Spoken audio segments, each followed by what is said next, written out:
Live news, खबर तो पक्की है। लाइव था ददरी गांव ब्लॉक नानपुर के जगन्नाथ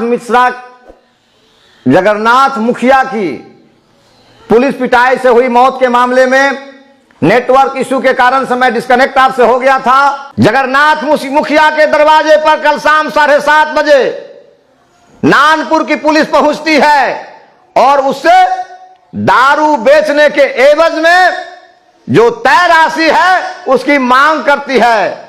जगन्नाथ मुखिया कहता हमने धंधा छोड़ दिया है, हम अब वो कारोबार नहीं करते। 10 दिन पहले आपको हमने पैसा दिया था, फिर आप 10 दिन बाद हमसे पैसा लेने आ गए। उसके पूरे घर की तलाशी ली जाती, जब कुछ भी बरामद नहीं होता आपत्तिजनक तो पैसे की मांग की जाती है। और जब पैसा देने में आनाकानी करता जगन्नाथ मुखिया तो नानपुर के पुलिस पदाधिकारी और अन्य सिपाहियों के साथ मिलकर के बेरहमी से उसकी पिटाई करते हैं, जिससे उसकी मौत घटनास्थल पर उसके दरवाजे के पास ही हो जाती है। और उसके बाद जब पब्लिक उग्र होती है तो पुलिस जीप छोड़ के भाग खड़ी होती है। रात के 2 बजे भारी संख्या में पुलिस बल उस गांव में तैनात किया जाता है और जगन्नाथ मुखिया के लाश को पोस्टमार्टम के नाम पर सीतामढ़ी सदर अस्पताल पहुंचाया जाता है। साथ में उनके परिजन भी हैं,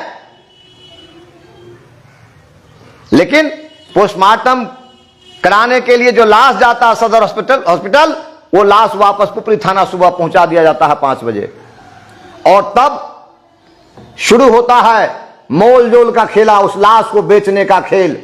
उस गांव के विधायक हैं, ददरी गांव के ही विधायक हैं, राजद के बाजपट्टी विधानसभा क्षेत्र से, एक निर्वाचित प्रतिनिधि से, एक विपक्ष के नेता से, एक विरोधी दल के पार्टी के एमएलए से यह अपेक्षा की जानी चाहिए कि उसके ग्रामीण के साथ, उसकी जनता के साथ हफ्ता वसूली के नाम पर शराब बेचो और हमको हर महीने पैसे दो, हर हफ्ते पैसा दो, इस नाम पर जो नानपुर की पुलिस ने जाति किया, उसके दरवाजे पर पैसा नहीं देने के कारण से उसकी हत्या कर दी।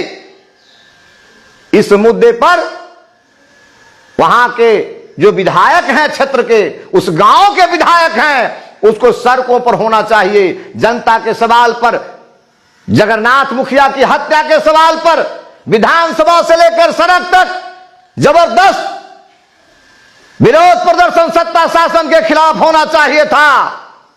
ऐसा नहीं करके वहां के विधायक महोदय ने, यह जो लाल फीता शाही वाली बिहार की सरकार है, नीतीश कुमार की तथाकथित सुशासन की आतंक बरपाने वाली जो सरकार है, बिहार का पुलिस प्रशासन आतंक का पर्याय हो गया है, जिसका एकमात्र लक्ष्य है हफ्ता वसूली, भया दोहन, एक्सटॉर्शन वसूली।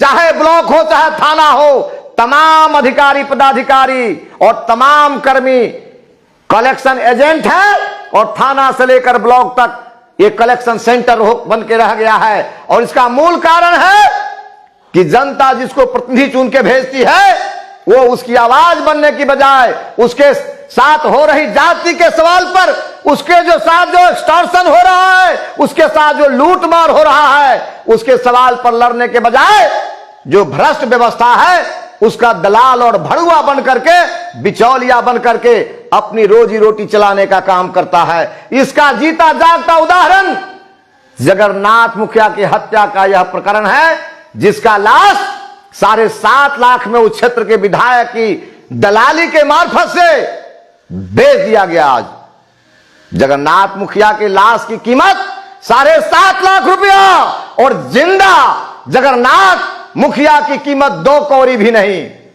ये कितनी बेरहम सरकार है, ये कितना बेरहम शासन सत्ता है। क्या इसे ही सुशासन कहते हैं?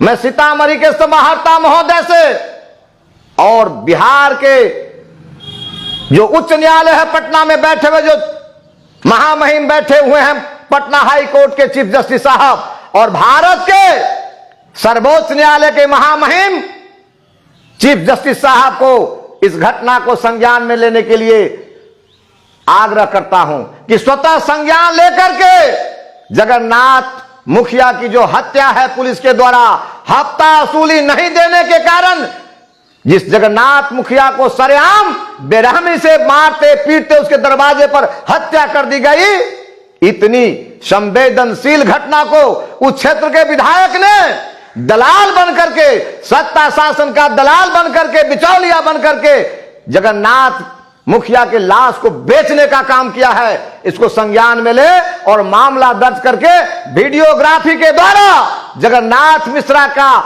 पोस्टमार्टम कराया जाए। वीडियो की देखरेख में जगन्नाथ मुखिया की पोस्टमार्टम रिपोर्ट को सार्वजनिक किया जाए। उसके शरीर पर कई ऑब्वियस जख्म है, उसके हाथ टूटे हुए हैं कोहनी के पास और कई ऑब्वियस जख्म है उसके शरीर पर, जगन्नाथ मृतक जगन्नाथ मुखिया के शरीर पर, जिसे झुठलाना चाहता है सीतामढ़ी पुलिस प्रशासन और उसका बिचौलिया और दलाल बन गया विपक्ष का एमएलए मुकेश यादव। इस सवाल पर मैं बिहार के जो पटना उच्च न्यायालय है उसके जो महामहिम चीफ जस्टिस साहब हैं और हिंदुस्तान के सर्वोच्च न्यायालय के जो चीफ जस्टिस हैं उन तमाम लोगों से विनती करना चाहता हूं कि आज बिहार में लोकतंत्र की हत्या हुई है, लोकशाही की हत्या हुई है और वो हत्या रक्षक ने किया है।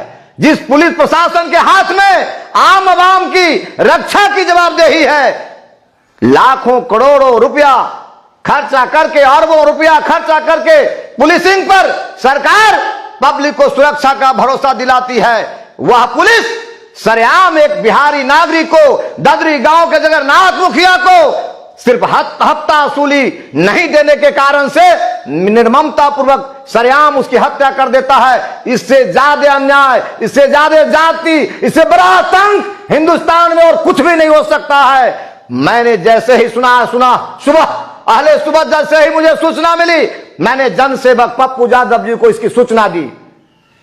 मैंने एक कार्यकर्ता को बगल में, हमारा कार्यकर्ता है सिरसी गांव में, वहां से भेजा कि जाओ और वहां की सही सूचना दो।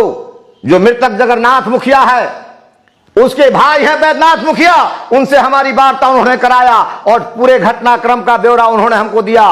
हमारे पास सारी रिकॉर्डिंग है, बैद्यनाथ मुखिया कहानी सुनाते हैं कैसे पुलिस आती है और कैसे जगन्नाथ मुखिया की पीट करके हत्या कर देती है और पूरे घटनाक्रम का ब्यौरा बतलाते हैं। उसके बाद वो बतलाते हैं कि रात 2 बजे पुलिस पोस्टमार्टम के लिए ले गई है लाश को और उसके बाद की कहानी दूसरे उसके जो भाई है रामवरण मुखिया, मृतक जगन्नाथ मुखिया के भाई जो लाश के साथ जाते हैं, उन्होंने सारी कहानी बतलाया कि कैसे सदर हॉस्पिटल ले जाकर के वापस लाश को पुपरी बुलाया जाता है और वहां पर मोलजोल शुरू होता है और 7.5 लाख में विधायक जब पहुंचते हैं वहां तो लाश बिक जाती है, लाश की कीमत तय हो जाती है।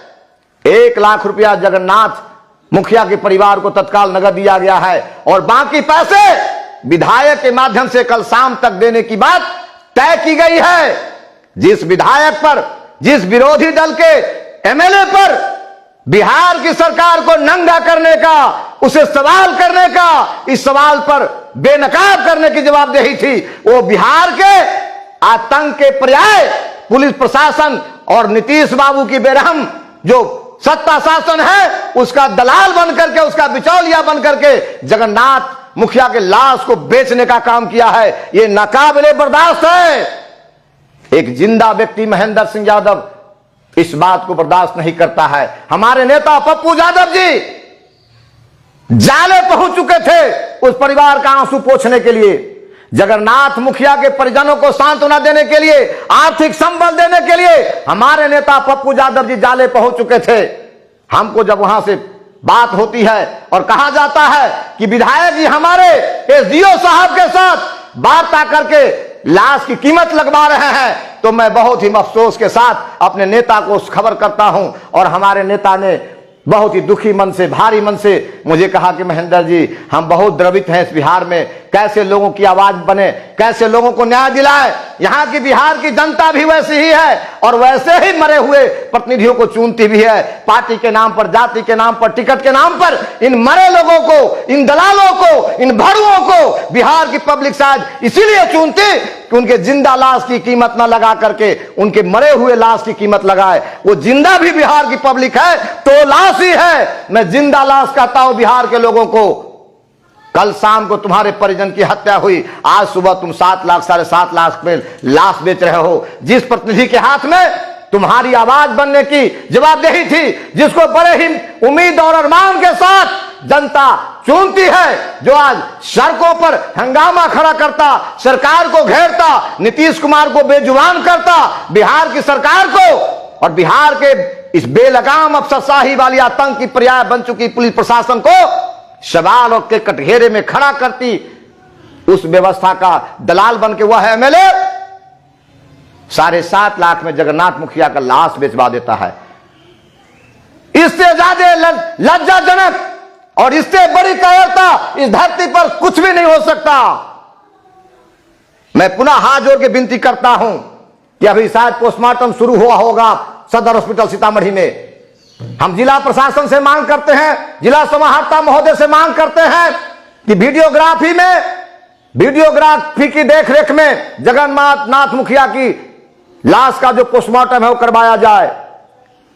बिहार के पटना उच्च न्यायालय के चीफ जस्टिस साहब, आपको स्वतः संज्ञान इस घटनाक्रम का लेना चाहिए। भारत के सुप्रीम कोर्ट के महामहिम चीफ जस्टिस साहब, जगन्नाथ मुखिया की हत्या पुलिस पदाधिकारी द्वारा बेरहमी से पीट कर उसके दरवाजे पर सिर्फ इसलिए कर दिया गया कि जो हफ्ता वसूली शराब बेचकर उसको पहुंचाना था वो जगन्नाथ मुखिया पहुंचाने में विफल रहा। इससे बड़ी अराजकता, इससे बड़ी अनार्की, इससे बड़ा आतंक। मैं विषय को स्पष्ट करना चाहूंगा, बिहार दुनिया का जो लोकतंत्र है उसका जननी रहा है। बिहार में सबसे पहले लिच्छवी गणराज्य से लोकतंत्र की बयार चली थी, जो आज दुनिया में स्थापित रूप में दुनिया की सबसे अच्छी व्यवस्थाओं में शुमार है। कल शाम जैसा कि मैंने पहले बतलाया, शराब की बिक्री करो, शराब का अवैध कारोबार करो, एवज में हफ्ता वसूली देते जाओ। यह नीति है शराबबंदी का बिहार में। अप्रैल 2016 से बिहार की सरकार ने बिहार में शराबबंदी नीति को लागू कर रखा है। इसकी कीमत बिहार के 6.5 लाख गरीब मजदूर चुका रहे हैं, जो जेल के सलाखों के पीछे ठेल दिए गए हैं।